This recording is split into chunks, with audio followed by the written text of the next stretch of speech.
guys, welcome back to the Otter Creek in Rio Grande. Now, this is going to be a little different kind of video maybe than I normally do, and because I have very limited time in October to produce videos and edit videos, this will probably be a shorter video.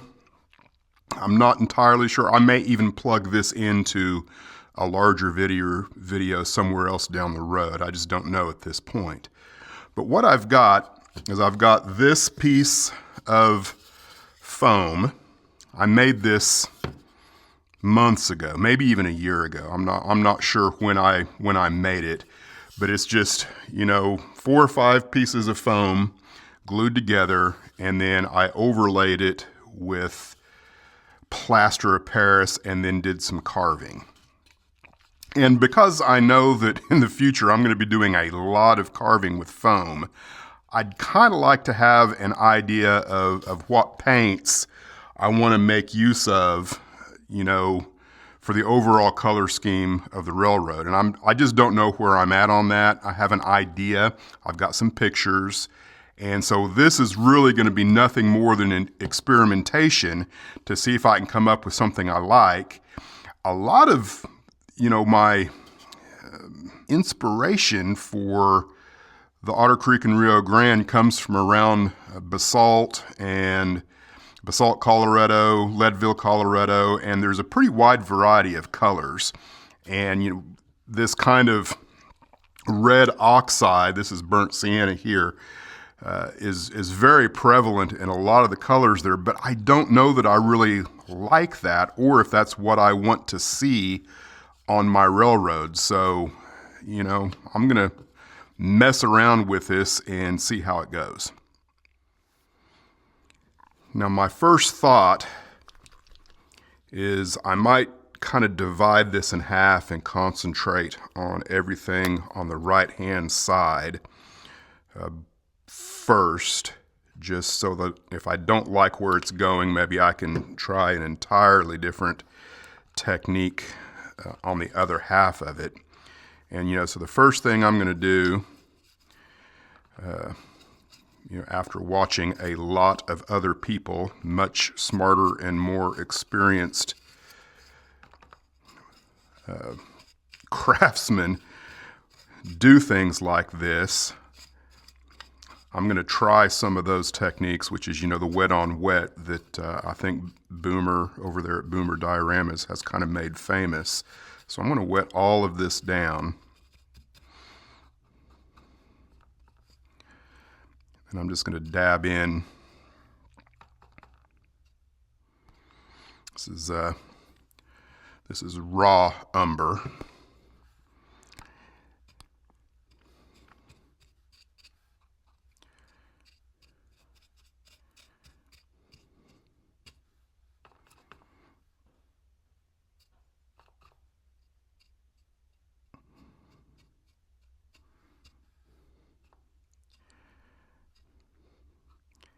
And I guess all I'm really after here is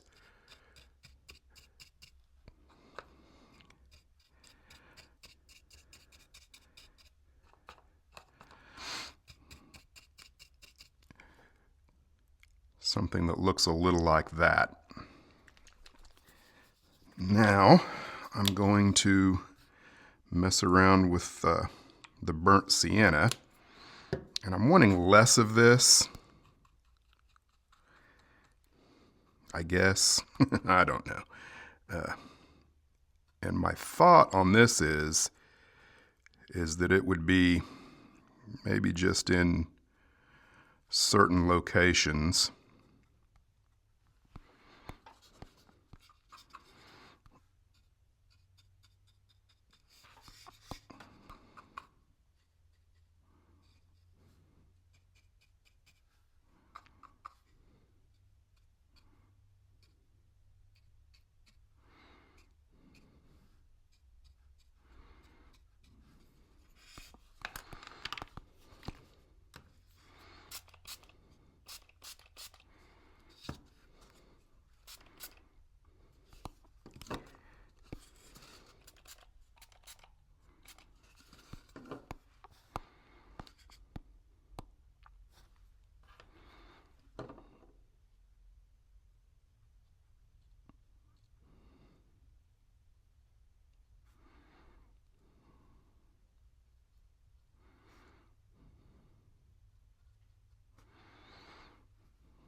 kind of looking at some of the pictures that I've got here, it almost looks like the red maybe lays on top of the horizontal pieces a little more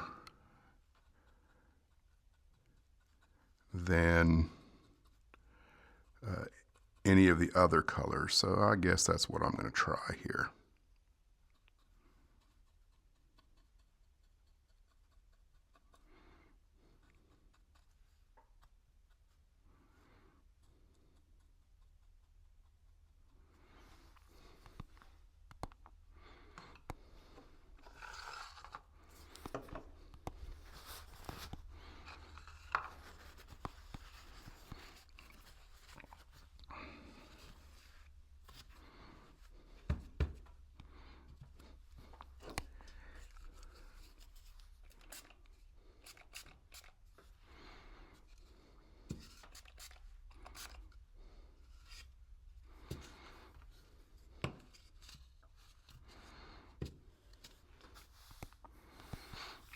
All right, I'm going to let that dry up, I guess, a little bit before I add the next color. Now I'm working with wood and light rust, and I'm just going to wet it down again. Probably should be using clean water. I don't know if it really matters or not. I'm going to...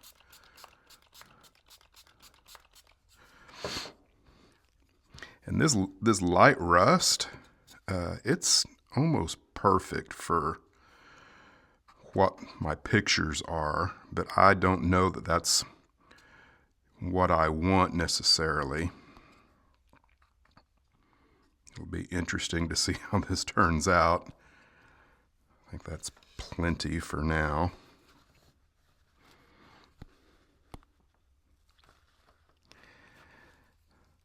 Now I'm going to mess around with this wood a little bit.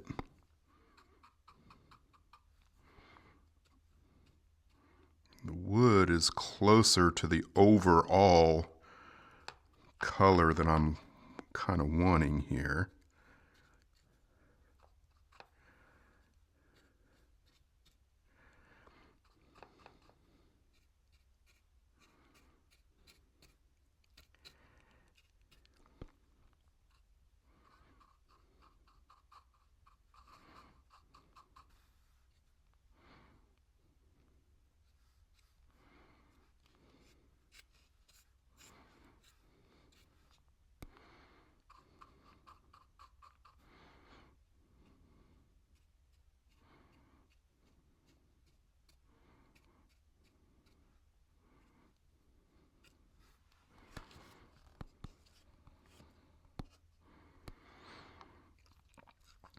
All right, I'm going to call that good for now and let it dry up, and then kind of trying a few more things kind of at the end of it. All right, this next color will be this light brown, and that's kind of the shade that I'm wanting the overall effect to be.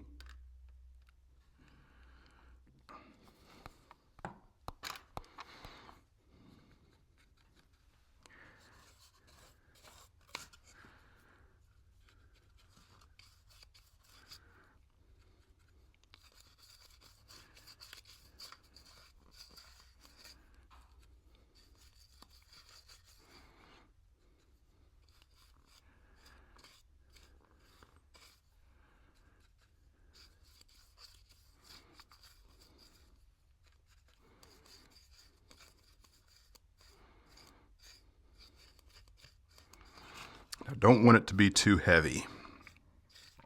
I want the other colors to pop through.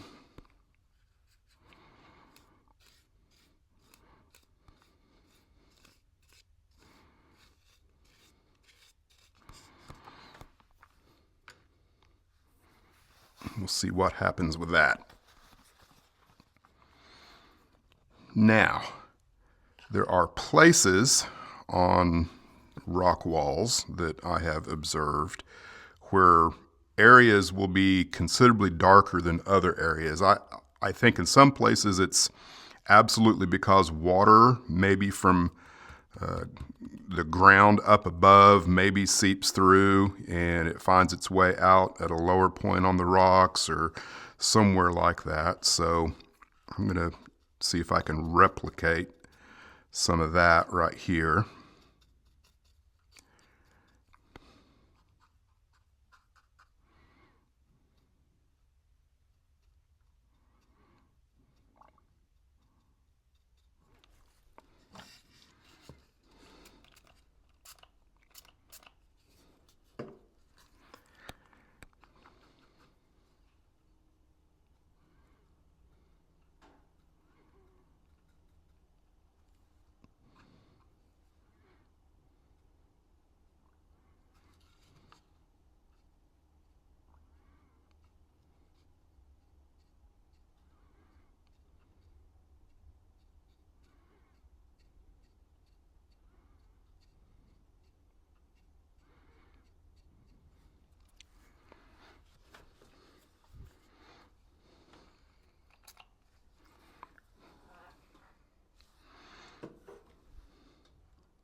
I don't know that that's at all what I wanted it to look like. Let me try something else real quick.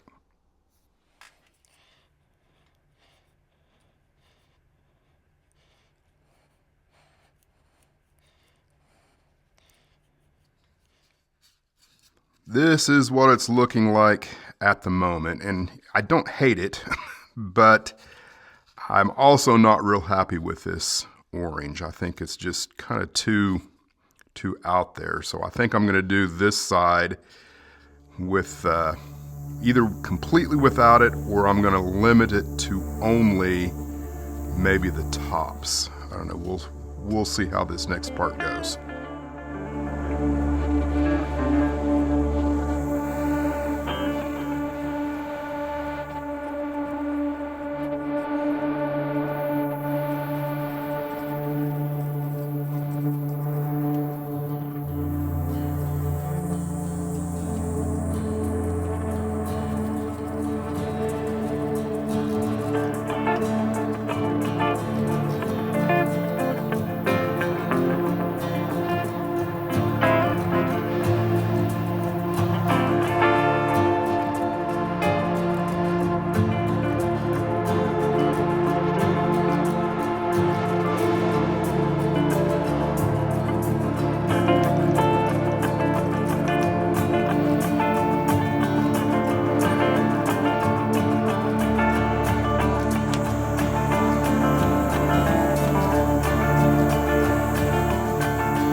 I'm doing right now is I'm just kind of experimenting with,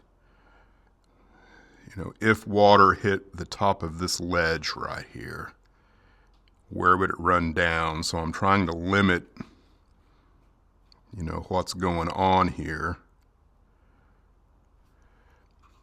in a way that might mimic what would happen in nature.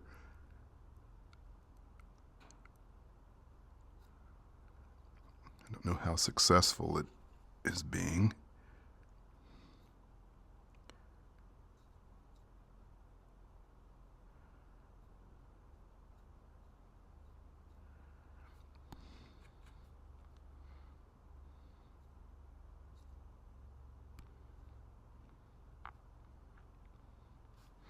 That right there is kind of what I'm wanting to have happen.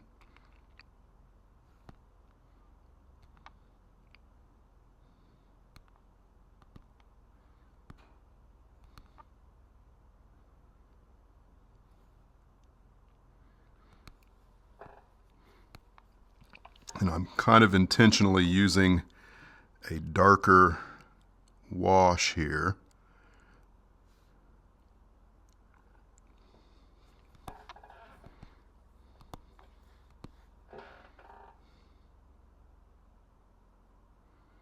Because I think that's how it actually happens. I'm not 100% sure, but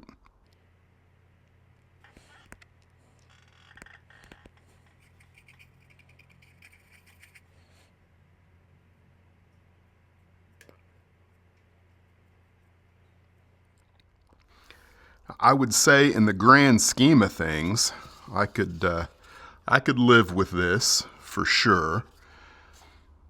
And I have deliberately tried to create this in a way that no dry brushing. I'm trying to keep from dry brushing, which there's nothing wrong with dry brushing, but being able to go in with water and very diluted paint, which will give me the highlights and the shadows that I want without having to go back and dry brush later, I think would be advantageous. So I want to be able to do this in as few steps as possible, because I got a large model railroad to paint eventually. Not ready to do any of that yet, but I'm getting closer. So this is something I've been wanting to do for a while, and I figured I could knock this out in about 30 minutes and have something to post at a later date or to plug in to a video. We will see you around on the Otter Creek in Rio Grande. Thanks for watching.